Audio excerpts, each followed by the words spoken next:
Hello, hello, hello. Ron and I are back as usual for these weekly match previews, previewing the Philadelphia away game at Philadelphia this coming up Friday, April the 8th. Anyway, tonight, Richie Peel is joining us. He does a Philadelphia Union podcast called DoopCast. So, Richie, if you could say hello and tell us a little bit about your podcast before we start, that'd be great. Sure, we started the DoopCast a few years ago, 4 or 5 years ago, because no one was doing a podcast at that time about the Union, and so me and a couple of my old mates who we played on a soccer team together, we do have there's an Irish lad, Pat Carr, and we do allow a token American in there, Dan Storming Gorman. We allow him to be, the uneducated Yank in there, and we just have a good laugh, and folks seem to enjoy it, so we're keeping on doing it. All right, and as most of my viewers already know, Ron is at City Soccer Talk, so give them a follow there. Any people who follow DoopCast, if you need any Orlando City blog information, Ron will be your man. So we will just get started. Typical format. Orlando City's coming off of a big win versus Portland. It's bittersweet, however. We got some injuries, and today we got a surprise suspension. So what kind of form is Philadelphia coming in? I know you guys are third in the East right now. Yeah, I was devastated to hear about that suspension as well. I'm really upset that he's not going to be there on Friday, especially after that goal he scored. Bloody hell. The Union actually got off to a god awful start against Dallas. They were just absolute trash. Just couldn't trap a bag of cement. Couldn't put two passes together. They were just plainly awful. Everyone was about to jump off the bridge and hang themselves, saying, "Oh no, we can't have another season of this." But 2 games after that, they won 2 games on the bounce, played very well, got some real steel in the middle there, and a bit of an unfortunate game against Chicago this last week. We had a guy sent off, but still kind of seemed to dominate with even 10 men, but we did lose 1-0. So I'd say it's a mixed bag right now. Don't quite know what we're going to get with the Union, but after watching your lads absolutely batter the Timbers, I was a little worried, I have to tell you. And Ron, you just want any quick thoughts about the game against Portland? Well, it was one of the best performances I've seen since Orlando City joined MLS. That's pretty easy to determine, other than when LA Galaxy came to the Citrus Bowl last year. Something about Orlando City playing defending champs works out well. But, I don't know that we should expect that type of performance every week, especially on the road. We have suspensions now. We have injuries to worry about now. So I think we enjoy that win. It was a big win. The atmosphere was incredible. It's always fun to beat one of those popular teams like Portland. So, but I think you celebrate for a day or two, but then you got to put your nose back to the grind, because I expect a hard-fought, chippy game up in Philly. Philly played us really tough last year as well, and I know it's kind of hard to figure out Philly at the moment, but Orlando City kind of the same way. They haven't really played that well up until this game. So what we'll see Friday night is anyone's best guess. And Richie, what can you tell us about your Philadelphia's formation and the starting 11 you expect to see? Yeah, Jim Curtin is welded to a 4-2-3-1. It's really it gets to the point of frustration at times, but he always plays it with that double pivot. Maybe in an old defender is very defensive minded. The one thing to be aware of is the back line actually for the Union. Right now it's a very, very young and inexperienced back line. There's Fabinho at left back, and you don't know what you're going to get with him. You could get a Brazilian world-beating Roberto Carlos impression, or he could look like he belongs in a park on Sunday morning football. You just don't know what you're getting with him. Then from there we've got 3 very young lads across the back, 2 rookies and one guy who's only in the second year, Richie Marquez at centre back. He looks and plays like a veteran, but he only played about half a season last year, but he's one to look out for.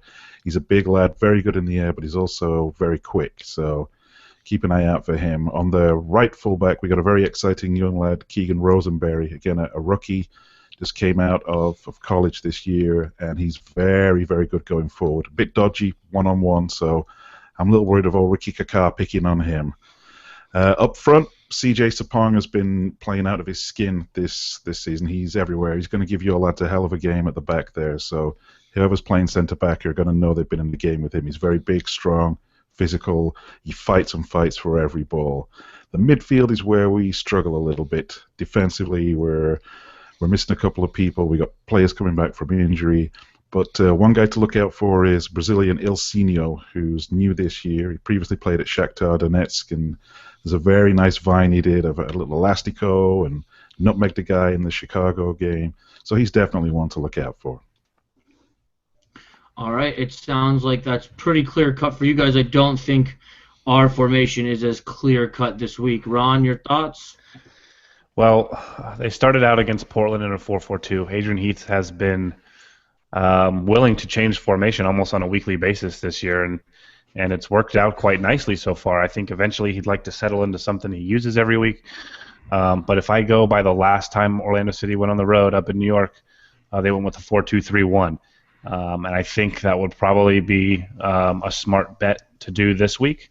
If it was me, I would just put Pedro Ribeiro in for Kyle Larin, let him roll for 60 or 70 minutes. I think Pedro can do the job for one match or two matches. I don't really like him long-term up there, but I don't think that we need to drastically change anything when Ribeiro can go do the job for most of the game. I like a 4-2-3-1 because it's a little more defensive, and I think it's just the more standard approach that you take on the road. So obviously you'd have Higuita and Seren back there. I mean, Christian Higuita right now is one of the best central midfielders in MLS, and I think if Philadelphia is having midfield problems, then I expect Higuita to be, patrolling large swaths of the field like he generally does. He's one of my favorite players going right now. And then on the back, we're probably going to be without Redding again, so you'll probably see Colin and Hines, which was a common partnership from last year, so they'll be no stranger playing with each other.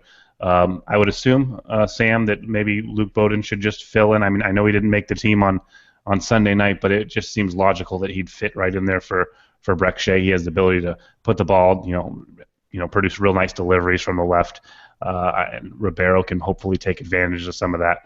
Ramos on the right up top. Sam, you can disagree with me if you want, but I was thinking Ribeiro up top and then the Molino, Kaká, and Winter partnership that's worked quite nicely so far. I mean, I think that's pretty obvious to me, at least those three.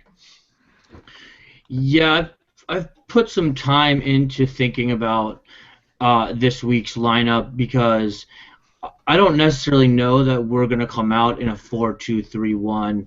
I think we might see the three defensive midfielders that we saw some in the preseason, and the only reason that I lean that direction is because Carrasco's come off the bench a couple times so far and has been really more than what I would expect from him off the bench. And I think with the injuries and the suspensions, maybe we just go to Philadelphia, try and sit back, hold defensively, hold tight, and just kind of play out for a draw and maybe hope we can get a goal and maybe win on the counter. I'm not so sure, but I think that we'll see four in the back, then the 3-2-1, like the Christmas tree formation, whatever you want to call it.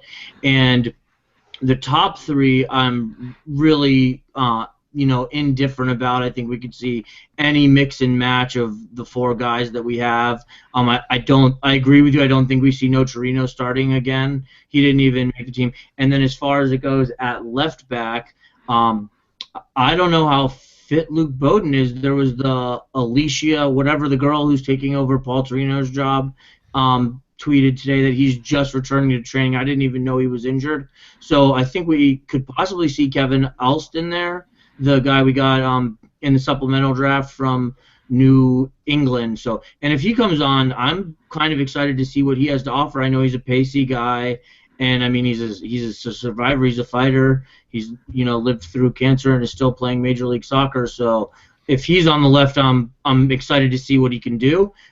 Most people who watch the channel, and you will know this, Ron, I want Bowden. I don't think we lose much in one-on-one defending with Bowden. I think we lose a little dynamic moving forward, but I think when Bowden's on the ball in the position to cross it, it's just as good as what Shea has to offer. So I just think we see a 4-3-2-1. But moving forward, we'll just go with Ron. We'll just assume that Ron's formation is what we see, because it's probably more likely if we go out with the 4-2-3-1. Richie, how do you think that Philadelphia will stack up against that? Well, if you're planning, as you say, to hit us on the break, it's something that we defend better against rather than when teams are playing in front of us. Almost, it seems with the rookies at the back, the one thing that they have is speed and fitness and agility. In that, the one thing area that does worry me is that they can get picked apart just by smart guys knocking the ball around. Again, Kaká is the one who worries me with that. In the first game of the season, we were shitting our pants whenever Lee Wynn had the ball, because those guys with Fagundes have torn us apart, but the back four were very solid in that game. So maybe the Union have made some progress in that area, but they do seem to, one thing that they struggle against is quick passing in front of the box. And with Warren Creval got suspended for a boneheaded tackle today, and he was one of the defensive midfielders who was very, very fit, big and athletic, got about the field a lot, covered a lot of ground. So I think the Union are going to be trying more to plan number one is to knock it up to CJ and then bring the support in there. And we get width from Rosenberry and Fabinho, the two full-backs flying up there. So if the Lions are going to be sitting, waiting, and to hit us on the counter, it could turn into somewhat of a stalemate, I think. But I'm hopeful that it'll be a bit more of an interesting contest than that. Well, if you guys are going to have trouble with letting us do short and quick passes, I think, that Kaká looked good and is ready to do all those short, quick passes that he, is what we brought him in for, to maestro the midfield. So, Ron, what's your just general sentiments here, Ron? Well, it's kind of like why I like the 4-2-3-1. I want them to go up there with a smart approach that is defensively natured a little bit, but I think they should look to attack Philly at the same time. I don't think they need to completely sit back and look for the counter. I don't know that Orlando City is necessarily very good at that style of game, but I think if Orlando City is good, then let's go out and attack. Let's not sit on the heels of our feet. Let's go at Philly. From what we saw last year and this year, Philly's looked a little bit better, but I don't think anybody thinks Philly's one of the best teams in the league. So let's go up there and let's force our will upon them, per se. And I think this team knows how to play the 4-2-3-1. I think if Kaká and Molino, they have great chemistry and they can certainly unlock a defense, especially if Kaká plays like he did Sunday. I haven't seen Kaká play that good in purple since he's been here. So I hope they attack Philly. I hope they go at him. Will they? I don't know. It's really up in the air with the injury situation and what Heath will even throw out there tactically, but I would like for them to go for it. That's the question I have is with Adrian Heath. Does he know what he's doing? It seems like when I watch your lads, it seems that they're they're just a little bit all over the place. It's like give the ball to Ricky and people sort of stand around and watch things happen. When you got Breck Sheon who can do moves and break people down, then great. But there doesn't seem to be a rhyme or reason to how they play. With the Union, I know every week what formation it's going to be. I know almost to the minute what substitutions Curtin's going to make. He's very methodical. Is there what should we really expect from Adrian Heath coach team? All right, Ron, I'll let you go and I'll tie up the loose ends. Well, last year you saw the 4-2-3-1 almost every single match. There was a little span in the middle of the season where they tried something for 2 or 3 games. Especially when they didn't have Kaká. But generally they've been a 4-2-3-1. It's what they played in the UCL. They continue to play that MLS. This year I think we've maybe seen 3 different formations in 4 games, possibly. So this year I don't know. Whatever Heath is doing this year seems to be working. I was very critical of Heath last year because I thought tactically he wasn't there. I thought his adjustments were pretty much non-existent. I thought his substitutions were questionable. But whatever he's doing this year is working. Will it continue to work? I don't know. But it's as much as little as I know about how Philly, just because I don't follow Philly on what to expect from them. I follow Orlando City on a daily basis, and it's hard for me to tell you what to expect from this. I certainly didn't expect a 4-4-2 last week, and that's what they got, and they played it great. But they could come and play a 4-4-2 this week and look awful at it. So I really don't know. But so far, I find it hard to complain with the results that we're getting at the moment. Yeah. But whatever works, just keep doing it. Well, just to tie up the loose end, I agree with Ron that we have historically been a 4-2-3-1. I further agree that we've been all over the place this year, and I think this week it is no different. Ron thought he was going to see we were going to play a 4-2-3-1. I think we might play a 4-3-2-1. So I think that every Orlando City whatever fan, blogger, reporter, whatever you want to call whoever you want to ask is going to have a different answer for you right now. And I don't think that it's because we don't know what we want. I know that we would want to play a 4-2-3-1 week in and week out, but I think that there's still so many moving pieces in our roster that we're just playing whatever we can get away with and get results. And because we had a huge roster turnover, well, not huge, but a decent roster turnover from last year into this year. So when Ron mentions that, we have last year he questioned the subs to make, it's because we didn't have players to sub. We were we were using people we got in an expansion draft who are other people's outcasts, so to speak. And then this year, we got players back that were healthy. We got the players that we brought in, in the summer window that were actually, Winters turned out to be, I think, very great. We brought Carrasco in and on a salary dump for Akugo last year, and I thought he's been better than Akugo ever was for us. So now the people coming off the bench can actually impact the game versus what we had last year coming off the bench, where it was just a snooze fest off the bench, so to speak. I hope that helps. Does that help? Probably not.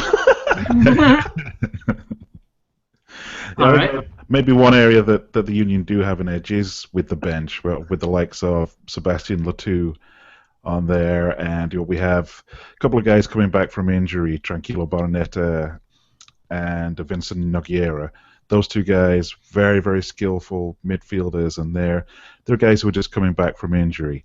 But just one other guy I forgot to mention that you want to watch out for is Roland Alberg, who's been playing in the number 10 role. And he's sort of a little find that steady Eddie Stewart has brought with him from his time over in the Eredivisie. So he's a very tough, he's big, tough, hard tackling, but also number 10 skill well. So watch out for him. Just keep an eye on him. All right. And Ron, do you think we're going to see Baptista this week? And if you do you think it's going to be in for Ribeiro at whatever minute 60 or 70, like you were talking about prior? Well, he definitely won't start. He's not fit. I mean, you might see 10 minutes or 15 minutes out of him at the end of the game. I don't know that he'll have much more in the tank. I wouldn't want to bring him on at the 60-minute mark. I don't know that he could play hard for 30 minutes. But I mean, when you look at the kind of shape that Antonio Nocerino's in, remember last week I said you can't let him anywhere near the team. He's just so out of shape that even though he looks good for 15 minutes, he's dead and he's completely invisible for the rest of the time. So I think that's what you could get with Baptista. So and like we didn't even see Nocerino make the team. So I think I hope he doesn't really have to play a role. If they're maybe just debut him at home if you get the chance. But if you have to throw him on because you have nobody left at the end of the game, then you have to throw him on. But I certainly wouldn't expect him to play a big factor. Okay, and so we'll just go over I have one last talking point, and then we'll do score predictions, and then we'll wrap this thing up. And my last point is goalkeeping, and I know that you guys have Blake, and he's been playing pretty good for you guys. So pretty good? Mark him in right now for the starting goalkeeper in the All-Star game. Write it down right now. That kid is amazing. He is flat out amazing, I'm telling you.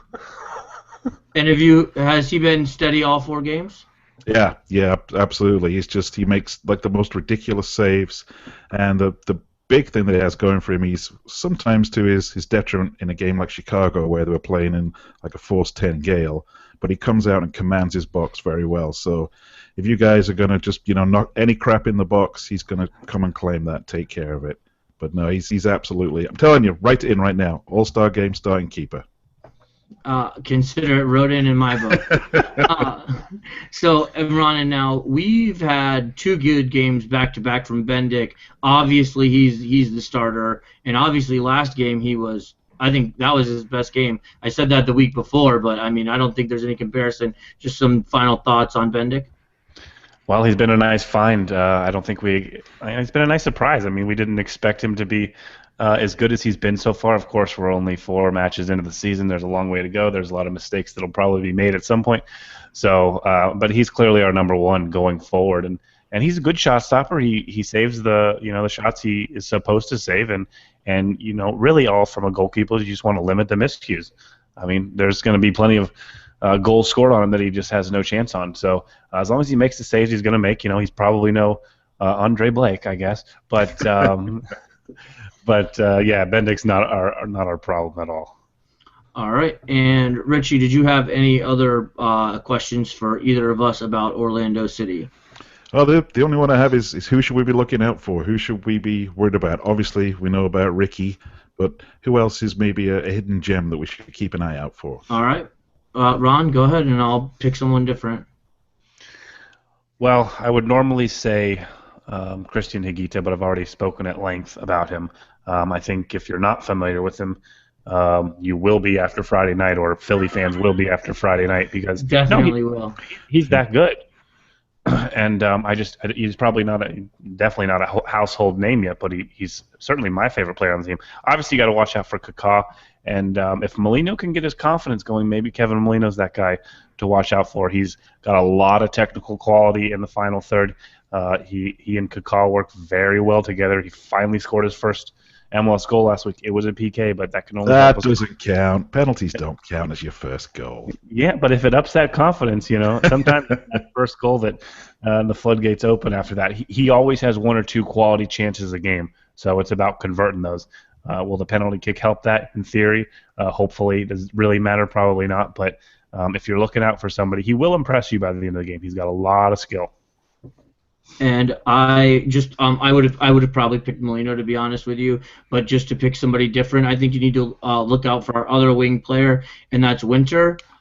We brought him in last year, and he is maybe not the most technically skilled player, but he has a work rate that doesn't stop, and it's go go go go go go go go go, and it's a motor that's. I think he probably has the best motor on the team, in my opinion, him or Higuita, but it is a very impressive work rate. So, he's not the flashiest, not the most skilled, but he is a very hardworking and plays for the badge very strong. So that'd be it. And we'll go. This is always my favorite part, and it's totally wild, but score predictions. Richie, please be my guest. First 2-0. You're never going to beat Andre Blake. You're just not going to do it. All right. Ron. Oh, there's going to be a horror show for definitely in this game. I'm thinking 1-1. I do think it's going to be chippy. I think Orlando City's going to hopefully they don't go up there with too much confidence and they put their nose to the grind this week. But I think it's going to be a tough game. Philly's better than they were last year, at least so far. They've looked that way. I think it's a quick turnaround. It's a road game. Orlando City typically doesn't do great on the road. They typically don't come back with 3 points very often. So I'm going to say 1-1 thanks to a bad goalkeeper miscue.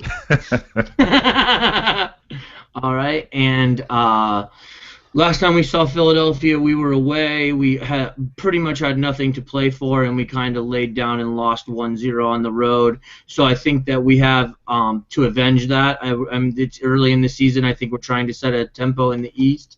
I'm not confident in predicting a win, but I will anyway, and I'll say 2-1 Orlando City. Attaboy. Yeah, I mean, we just get them all the way across the board. Well, anyways, Richie, could you please tell all of my viewers and anybody from your show where you best can be found on social media and your podcast website if you want? Sure, the website is DoopCast.com. That's DOOPcast.com, and you find us on Facebook. All right, and Ron, you can give yourself a shout-out because I usually shout you out. Yep, we're at City Soccer Talk on Twitter, City Soccer Talk on Facebook, City Soccer Talk everywhere you go, iTunes for our podcast, all that good stuff. But everybody knows that. We're here every week. So, anyways, back to you, Sam.